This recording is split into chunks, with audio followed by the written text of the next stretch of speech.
Welcome to inspire ইয়োরসেলফের আরও একটি রান্নার পর্বে আপনাদের সকলকে আরও একবার স্বাগত জানাই।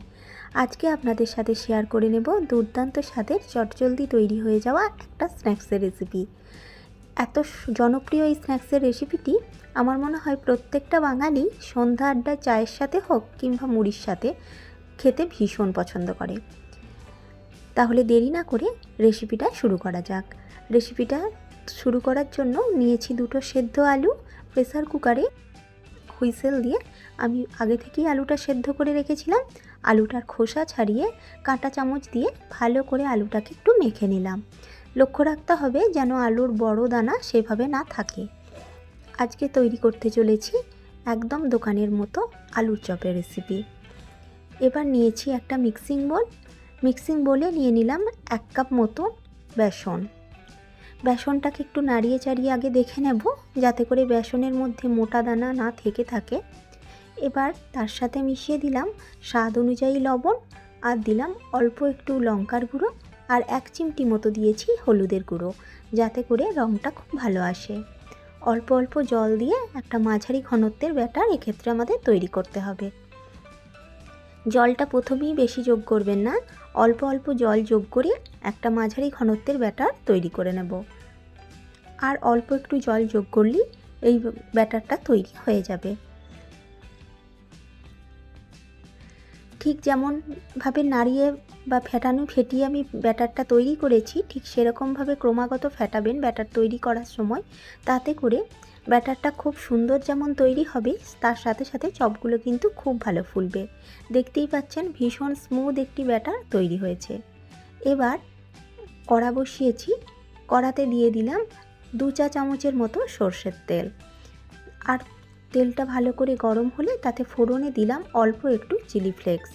আমার হাতের কাছে চিলি ফ্লেক্স ছিল তাই ব্যবহার করেছি, আপনারা শুকনো লঙ্কা দিয়েও এই রেসিপিটা তৈরি করতে পারেন।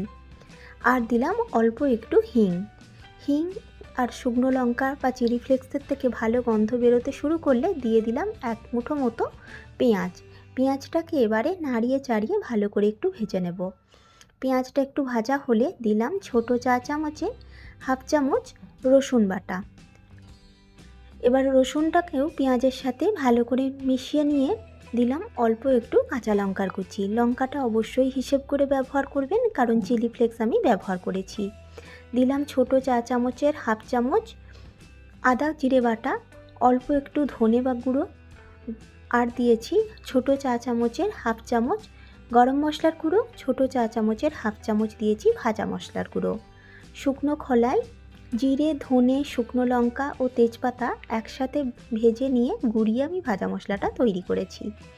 মশলাটা নাড়িয়ে চাড়িয়ে কষিয়ে নিয়েছি।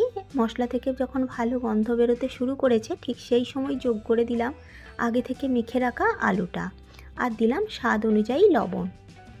এবারে মশলার সাথে সমস্ত আলুটাকে ভালো করে আর লবণটাকে মিশিয়ে নিতে হবে। মেশাতে খুব বেশি সময় লাগবে না, আলু আগেভাগেই আমি মিশিয়ে রেখেছি। এবার মশলার সাথে একটু মিশিয়ে নিলেই চলবে।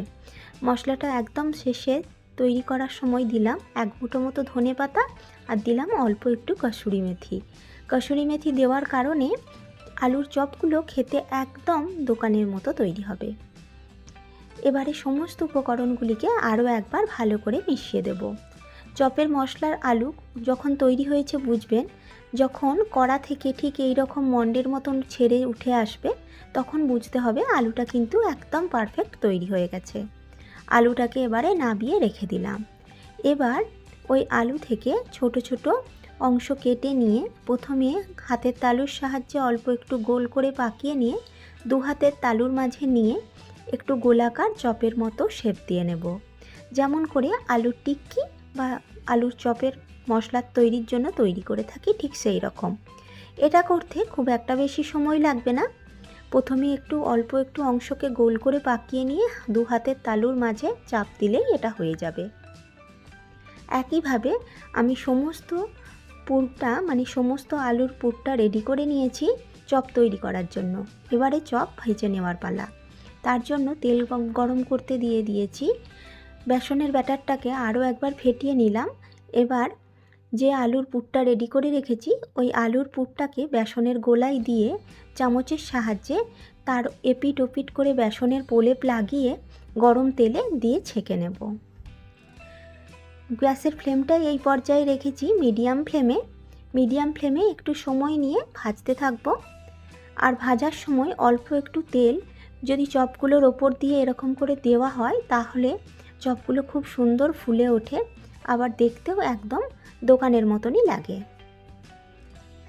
এপিট ওপিট করে একটু সময় নিয়ে ভেজে নেব।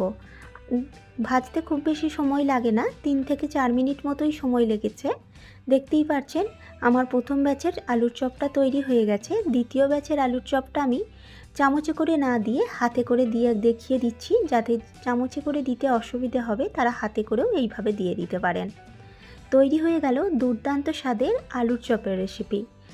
আজকের রেসিপি আপনাদের কেমন লেগেছে তা একটা কমেন্ট করে আমাকে জানাতে পারেন। আপনাদের করা একটা কমেন্ট আমাকে অনেকটা কাজে উৎসাহিত করে। চ্যানেল থেকে নিত্য নতুন ভিডিও পাওয়ার জন্য আমার চ্যানেলটা অবশ্যই একবার সাবস্ক্রাইব করে রাখবেন, পাশে থাকা বেল আইকনটা প্রেস করে রাখবেন, তাতে করে আমি নতুন কোনো ভিডিও আপলোড করলে ভিডিওর নোটিফিকেশান সবার আগে আপনার কাছে পৌঁছে যাবে। দেখা হবে খুব তাড়াতাড়ি অন্য কোনো একটা রেসিপি পর্বে। ততক্ষণের জন্য সকলে ভালো থাকবেন, সকলকে ভালো রাখবেন। ধন্যবাদ।